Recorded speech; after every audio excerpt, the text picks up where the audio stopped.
अस्सलाम वालेकुम दोस्तों, क्लाउडी मलाकन चैनल में खुश आमदीद।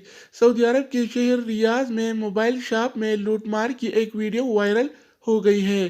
तफसीलात के मुताबिक सऊदी अरब की दारुल हुकूमत रियाज के महल्ले लबन में मोबाइल शॉप को असलहा दिखाकर लूट लिया गया। वीडियो सोशल मीडिया पर वायरल हो गई। अल मुरसद वेबसाइट के मुताबिक ट्विटर पर वायरल वीडियो में देखा जा सकता है कि दो नौजवान मोबाइल सेंटर में मौजूद हैं।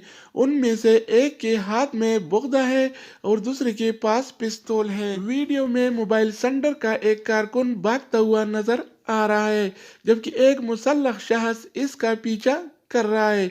इसी दौरान एक मंजर ये भी सामने आता है कि एक मुल्जिम कैश काउंटर से रकम निकालने के लिए आगे बढ़ रहा है। एक शख्स मोबाइल और रकम जमा कर रहा है। वीडियो में ये भी देखा जा सकता है कि मोबाइल शॉप का एक कारकुन दर्द से फरियाद कर रहा है। ऐसा लगता है कि मुल्जिमान ने उस पर हमला किया हो, जिससे वो जख्मी हुआ है। अखबार 24 से गुफ्तगू करते हुए मोबाइल सेंटर के मालिक के भाई सऊद ने बताया कि ये वाकया जुम्मे को सुबह के वक्त पेश आया। सेंटर का मालिक हमले में जख्मी हुआ है, ताहम अब उसकी हालत कदरे बेहतर है। लूटमार के वाकया की वीडियो ट्विटर पर ट्रेंड बन गई है।